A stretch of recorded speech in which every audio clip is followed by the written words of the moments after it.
part of taking a loss is being able to determine at the time you have a position on, are you short with all the other idiots? Or are you long with all the other idiots? How do you know if the idiots in the pit are long? Now remember this. Okay, I'm a local and I'm long 10 at 6. And you're a local and you're long 10 at 6. You're long 10 at 5. You're long 10 at 7. You're long 10 at 3. You're long 10 at 10. Okay? That's 1, 2, 3, 4, 5, 6, 7 locals. We're long 70 lots between us. We have an order, just like brokers. We're supposed to sell those 70 lots worst can. Because that's the way locals get out. They sell them worst can. Okay? So, if Charlie's long 200 and Biz is long 200, Baldwin's long 18,000. Okay? All right? And all these little guys over there all got 50 lots and they're all long. Okay? All of a sudden you say in your mind, you know, geez, these guys are long about 700 contracts between them. Now, they have an order. Get out of those 700 contracts worst can. Because that's how you get out of your position. Okay? How do you know if you're long and the rest of the pit's long? The easiest way is to be in a position where your sight angle is such that you can see what's going on. Okay? Nothing worse than surprises. We had a surprise today, without going into specifics on who's who, we had a surprise today. Somebody in one of the corners, the northeast corner, came out, 6 bid! 6 bid! You remember? Okay? We didn't know what was going on. There were 500 offered at 6. 6 bid! He's a little trader. And then all the other Balfour brokers came out. 7 bid! 8 bid! Because Balfour was covering in 2000, they sold at 01 and 31, and they started in that corner. Okay? When he came out bidding, we knew all the other idiots were short along with us. And how did we know? We knew because, number one, nobody was putting a high ball on. Everybody know what a low ball and a high ball are? Okay? I'm trading at home. And I see my screen, it's 2 bid at 3, 2 bid at 3. Well, there's 300 offered at 3, okay? And I'm short. And they take the 3s out and print a 4, bing. A high ball isn't really not. The Tribune will disagree with this, but I'm telling you the truth. A high ball is not to find stops, okay? A high ball is to paint a picture for screen traders. You paint a picture, all right? You want a 4 quote out. So the guys that are short are queasy, okay? And they got that feeling in their stomach. These are the traders that trade over the screen. They see that 4 out there, and it's 3 bid at 4, 3 bid at 4. It's 3 for 10, 500 offered at 4. If they're a big trader, they have access to that information, but you're still painting that screen. 4 for 1, 4 for 1, 4 for 1, because you want to paint that screen, okay?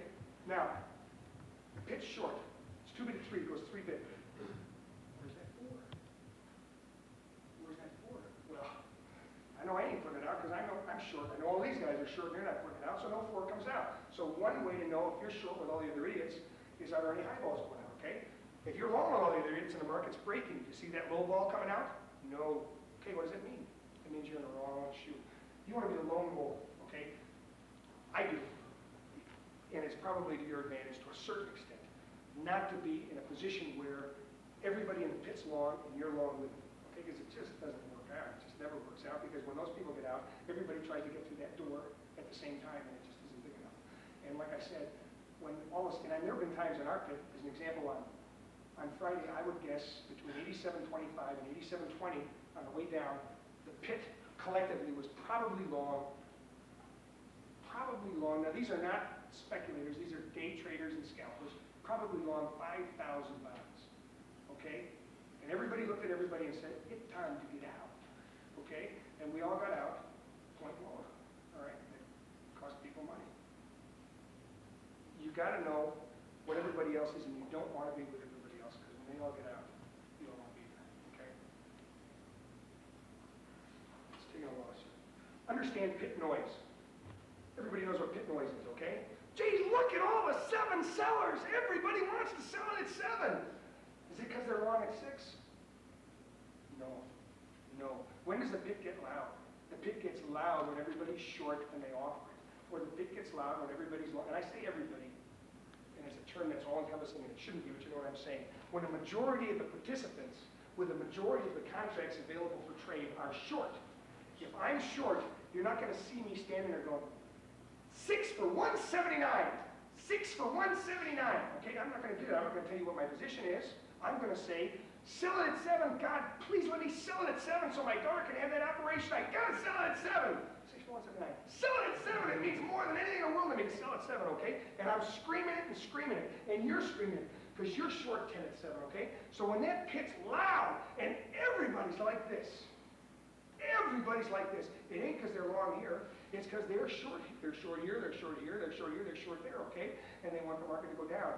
Everybody believes that if you don't bid for it and offer it, it'll go down, and I guarantee you that ain't necessarily true.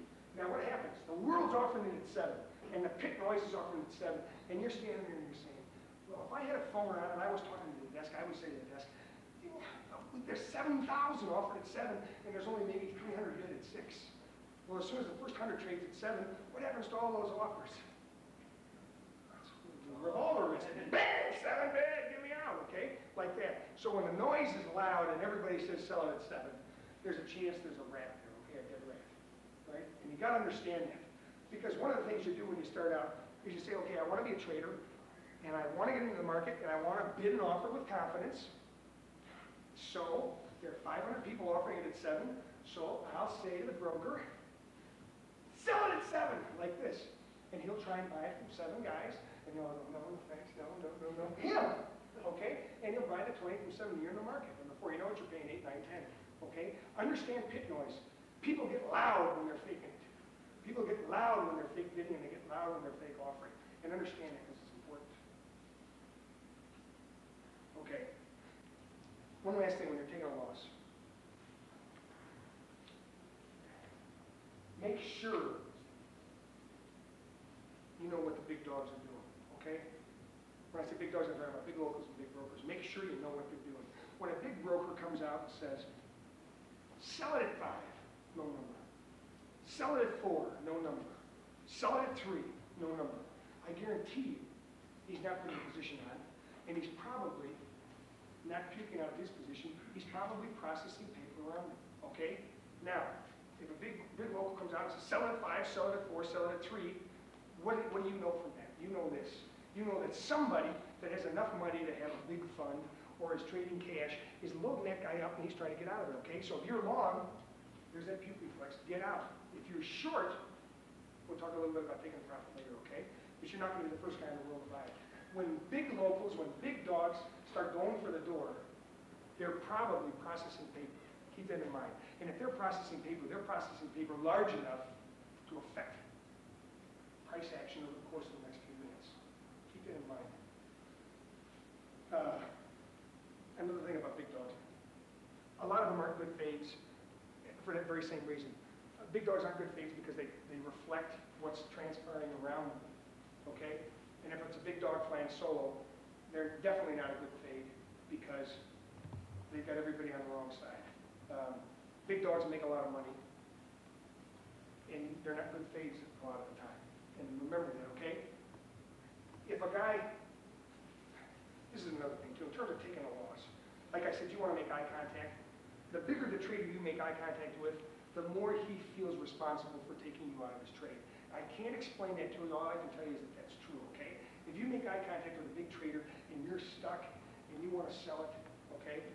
And you say, sell it at 4, and you make eye contact, all right? Something good will happen in terms of getting out of that trade. It just happens. But when you're trying to initiate a position, a lot of times it doesn't make a lot of sense to fade a big dog, particularly when he starts the big yap. Okay, now big yaps. Today in the bond, we had a big dog go, sell it at 5, sell it at 4. He didn't want to buy 5s and he didn't want to buy 4s. When he said, sell it at 3, he said, on your mark, get set. And if he had said, sell it at 2, you would have said, you got it, okay? Don't fade a big dog when he starts his show. You want to fade a big dog at the end of the show. In terms of taking a loss, and again, this is all in the context of taking a loss. Does everybody understand about big dogs? You know what I'm saying when I say big dogs? I'm talking about big traders and big brokers. Big traders simply reflect the action of the paper around them. When a trader, and this is 99 out of 100 times, when a large trader, a 200, 500 lot trader, starts selling it, okay? He's selling it because he's getting it.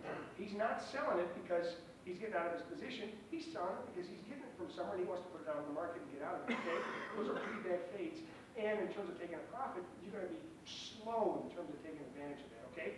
If somebody starts getting momentum, you know, there are rules of thumb, and everybody has a different rule of thumb for their pit. In our pit, in the bond pit as an example, somebody tell me, how many ticks does it take to move 2,000 bonds? in a relatively normal market. Maximum 4. Okay? You can move 2,000 bonds, a maximum 4 ticks. That means they got a big order, they want to sell 2,000. Stack sold 2,500 between 22 and 18 the other day. When he starts his show at 22, you don't want to get involved. When it's 20 sellers, 19 sellers, 18 sellers, you want to be an aggressive, we talked about being aggressive offer, aggressive bid. You don't want to necessarily be an aggressive